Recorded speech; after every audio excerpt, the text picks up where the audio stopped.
આપણી પાસે જુઓ, તમે જ્યારે અહીંયા પહેલા ધોરણમાં દાખલ થવા માટે આવ્યા ને તમારા મમ્મી પપ્પાને લઈને, ત્યારે આવી તમને ચોપડી આપી છે, શાળા તત્પરતા પ્રવૃત્તિ.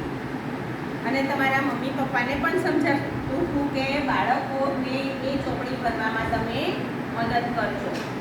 અને આપણે પણ આગળના વિડીયોમાં સમજાવ્યું હતું કે કઈ રીતે આ ચોપડી આપણે ભરવાની છે. આજે આપણે આયા કરતા છીએ ક્રમ 7 એટલે કે પાન નંબર 13 ઉપર. જુઓ, એ પાન નંબર 13 ઉપર શું છે, એક સૌથી પહેલો આવો આકાર આપેલો છે. બંને બાજુએ આમ ઊભી લીટી છે અને પછી આમ કરીને આડી લીટી થઈ છે. તો આ લીટીને ત્રિકોણ કહેવાય. શું કહેવાય? ત્રિકોણ. અને ઉપર જુઓ જુદું જુદું આપેલું છે કે આવો જે ત્રિકોણ છે એમાં કેવો કલર પૂરવાનો છે? લાલ. લાલ કલર તમને ખબર છે ને કેવો હોય? આપણા લોહીનો કલર કેવો છે? લાલ. તમારી મમ્મીએ લાલ રંગની સાડી પહેરે છે ને, તો આ ત્રિકોણમાં આપણે લાલ કલર પૂરવાનો છે. પછી આવું ચોરસ આપેલું છે જુઓ, અને ચોરસ એટલે જુઓ એની બધી બાજુઓ સરખી હોય. આ બધી આ 1 2 3 અને 4 આ ચારે ચાર બાજુઓ સરખી હોય એ ચોરસ.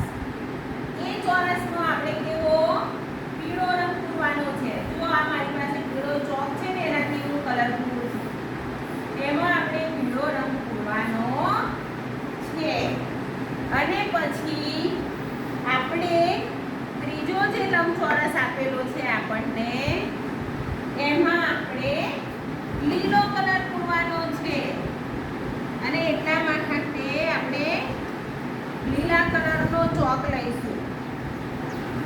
અને એ આપણે સૌથી પહેલા અહીંયા લંબચોરસ દોરીએ. લંબચોરસમાં સામસામેની બાજુઓ સરખી હોય. આ બાજુ અને આ બાજુ સરખી છે, આ બાજુ અને આ બાજુ સરખી છે. અને એમાં આપણે લીલા કલરનો રંગ પૂરવાનો છે.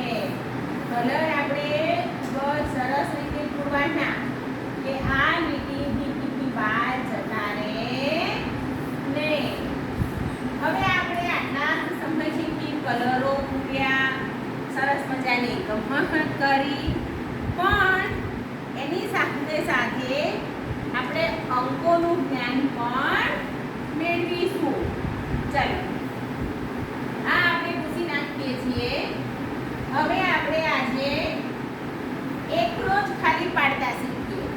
એકડો જો સરસ મજાની ચકરી બનાવી દીધી. ચલો, ચકરીના પગ બનાવી દઈએ. અને આ કેટલી ચકરી છે? એક જ. તો આમ કરીને આપણે આ શું બનાવી દીધો? એકડો. અને આજે આપણે ખાલી એકડો જ બનાવીશું. એવી રીતે તમારે શું કરવાનું? આ એક બિંદુ છે તો એકડો લખવાનો. આ એક ફૂલ છે તો એકડો લખવાનો. પછી એવું બીજું ફૂલ આપણે બનાવીએ છીએ, એ એક જ છે તો આવો એકડો લખવાનો. અને આજે આપણે એકડો લખતા શીખવાનું છે. પછી આગળ આપણે શું કરવાનું છે એ આપણે બીજા વિડીયોમાં જોઈશું. બરાબર?